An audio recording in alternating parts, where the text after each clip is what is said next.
Hi, my name's Daniel, and for the majority of the past 2 years, I've been living on less than $300 a month. And I wanted to show you guys how I did that, all while traveling and living the life I wanted to live, and how and why I'm going to be moving into a school bus in the next couple of months. So I need to give you a little bit of backstory about how it all started. So when I was in college, I started going on all these road trips for the cost of a tank of gas and a couple packets of ramen. And then me and my friends would just sleep in the back of the car and experience all these national parks which were close by. And I started seeing the most epic things I've ever seen. And I wanted to be able to capture all this beauty and all the memories that I had. So on every road trip I would go on, when my friend was driving, I would be in the passenger seat just Googling and searching YouTube videos about how to become a better photographer. And I was cramming all this information in harder than I was cramming for college tests. And whenever we got to the destination, I would start practicing everything I had learned and use it right there and then. And then naturally, you start posting on Instagram, and my work was decent at first, but it started getting better and better and better. And more people started liking and more people started following. And after a while, companies started recognizing that I produced good work and started reaching out to me and offering me small little jobs here and there, or to do sponsored posts that were related to my niche. Then I graduated with a degree in mechanical engineering, but I wanted to take a 3-month summer gap in order to enjoy my freedom before joining the capitalist machine. And I think a friend had told me about how cheap Southeast Asia was. So naturally, without any other research, I bought a one-way ticket there. So I landed in Asia, and I was in the airport, and I messaged a photographer. We kind of knew each other. I messaged him, where should I go? Like, what's a good city? And he's like, oh, come to where I'm at. And he ended up letting me stay at his place with another friend. But it was just one room, one bed, and 3 people sleeping at night. But we were able to save money and go on all these road trips and adventures for 2 weeks. And a lot of times I would stay at hostels for the social aspect. And you could find a decent hostel for $5 a night in Asia. And so if you multiply that by 30 days, you're essentially paying $150 in rent a month, which by American standards is super affordable. And one time me and my friend Travis were spending $7 a night for this fancy hostel that had a pool, a workout room, AC, and we both just looked at each other and we're like, we're paying too much money. And so we just hopped across the street to a private room that was like $4 a night or something. And we would just sleep there in this tiny little bed, just glistening with sweat the whole night. But in the daytime, we would just walk across the street and just jump in their pool and work out at their hostel, because the hostel workers thought we were still staying there. And there were so many different ways I could cut costs while traveling. Instead of paying for a haircut, one time I bought these cheap 50-cent scissors and cut my own hair, or have a travel buddy cut my hair. And in every city, there are local spots to eat that are way cheaper. So for 50 cents to $2, you could buy a complete meal that's delicious and that you wouldn't find in your hometown. But you have to be willing to experiment and go after foods that may look unusual to you. But traveling is about socializing also. So many times me and my other frugal travel partners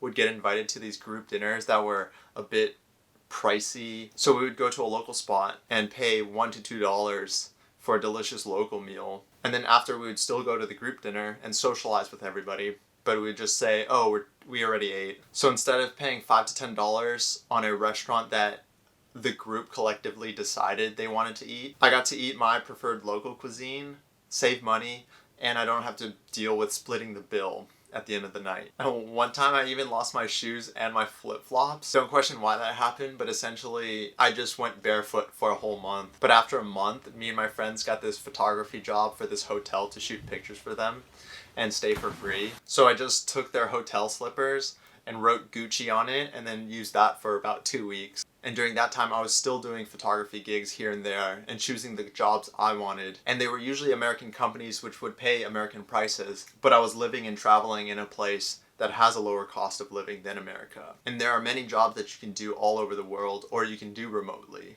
I had a lot of friends that would teach English online a couple hours a day, and essentially all you need for that is to know English and have Wi-Fi. And I met a lot of people that worked at hostels from place to place whenever they traveled or would bartend. One of my friends even sold feet pictures. Like, I could never sell feet pictures because my feet aren't that pretty. Anyways, but before I knew it, my 3-month summer gap was over and I had to pack my bags up. And naturally, I went to Vietnam. And I kept saying to my friends and family, oh, just another 2 months, just another 2 months. I'll stay another 2 months. But there was no exact date set. I would just say 2 more months because that's an arbitrary amount of time. And what helped me save a lot of money was traveling slowly. The biggest cost of traveling generally is transportation. For example, if you take 5 flights in a month, that's going to add up really fast. So taking 1 flight a month is going to be cheaper, and you're going to be able to enjoy your time in that country far more than you would rushing everything. And you can reduce your costs by taking a bus instead of a plane sometimes, or even a cheaper form of transportation. Like in Vietnam, I bought a motorcycle for $200, rode it about 1,000 miles down to the south, and was able to sell it for $200 again. So essentially I just paid for gas and food, and I didn't really pay for the motorcycle. And one time I bought a flight that had a 2-day layover because it was one of the cheapest flights. And instead of going into the city and paying for a taxi and paying for a hotel for those 2 nights, I just spent those 2 days in the airport editing, working on photos, and then sleeping on the ground during the night. And I look back at it and I don't remember it being unpleasant at all. Occasionally, companies would pay for my flights to do a job in a certain country, and then I would use that, and instead of going back to the same country they flew me from, I would go to a different country that I wanted to see. So basically they were paying me to travel to a different country. And after doing that for 10 months in Asia, I decided I wanted to do photography and cinematography full time instead of pursuing mechanical engineering. So when I came back to the States, I bought a little Honda Element and I built it out so I could sleep wherever and stealth camp. So I have my rope here, I have shelves. You gotta have your garbanzo beans.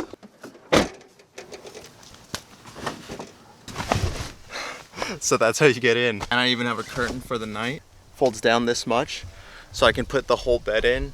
But when I want to take passengers, I can just flip this up and take this cushion and put it in the back. I love this little thing because you could take it anywhere. It's all-wheel drive, and so I could take it on dirt roads, and it's small, compact, and I can stealth camp in it. So that means I can sleep almost anywhere in any city rent-free. And I was looking at my records the other day and I saw one of the lower months where I didn't drive too much and I just cooked my own plant-based food off of my portable stove. I had a lot of months that were under $250. If I want to live somewhere and be around the places where I want to be and live somewhere like San Francisco, which costs $3,000 average a month for rent, I could just stay in this car and live rent-free for less than $250 a month. A lot of the times I went and did photography or climbing, so I would stay at climbing areas like Yosemite or Las Vegas, and I could be surrounded by nature and climbing and things I wanted to do. For example, I could wake up one morning, be already at the climbing spot or the spot where I want to take pictures, and walk right out my car door and be there. And I would do photography or videography gigs here and there and make income while I'm on the road, so I could travel and do whatever I wanted to do. And I have a lot of other friends that do the same thing because it's such an easy way to see the world and live wherever you want to live in the United States, regardless of the price. And then say, for example, you make more money. Instead of paying rent, you have money you can invest into real estate and you can house hack. That is preparing you for your future. Or you can invest in stocks and mutual funds because you don't have to pay rent. And I love the lifestyle. But as much as I love how mobile and small this thing is, I did want something a little bit bigger that I could stand up in, that I could cook and use my laptop wherever, and it would have electricity. And I was looking at vans online, but they were all over $10,000. And I found this affordable school bus with only 120,000 miles on it, and it was $3,400. So that's why I bought the school bus. It's soon to be my tiny home. I took all the seats, ripped them out, and then I insulated it with foam, and I put some hefty floor on. I can dance on it. I ripped out the roof and the walls because I wanted to get rid of the fiberglass insulation. And then I put this fan right here in the back over where my bed is going to be. I made this skylight right here that can open up, and I reinforced it so I can use it as a pull-up bar, or I can do dips. So I just insulated the wall, put weatherproofing, and then put this wood that I got on Craigslist on the wall. I built half the wall over the window part that doesn't move. But the part that does move, you can just pull up like this. Instead of curtains, I'm gonna have a thing that slides up that's recessed in the wall. But here you have a windowsill, and then it just pulls up like that. So when I need my privacy, I can just pull this up like this. And I'll probably paint it white, or I'll have like a picture over here so it looks like a picture frame. But I want to do that for all the windows. All right, I'm gonna try to take you on a virtual tour because I modeled it all in SketchUp 3D, 2017, the free version. Oh, that's probably gonna look really bad. So this area shows that it's the kitchen right now. and then a closet on this side. The bed's gonna be in the back over there. Benches over here. I'm probably gonna switch the benches in the kitchen, but I need to just update the model. And the ceiling I think is gonna be white. I'm actually squatting on the ceiling right now. This is the ceiling that I have. But yeah, this is my virtual tour, I guess, if it works out. Got my 25-gallon water tank. So that's probably gonna go in my kitchen, wherever I decide. And I also got my solar panels in, so I'm gonna be installing those next. That's all for this video. Thank you guys so much for watching. Comment down below what kind of videos you want to see on this channel. Hit like and subscribe if you want to see more content like this. Thank you to everybody who has subscribed already. Follow my Instagram if you want to see more behind the scenes on the bus and photography at Dan Manuel. It's like Daniel but with a man inside of me. Or follow my TikTok if you want to see bus builds. Also, comment down below what kind of stuff you guys want to see in the bus, because I'm always looking for new ideas and cool things that I can put in my bus.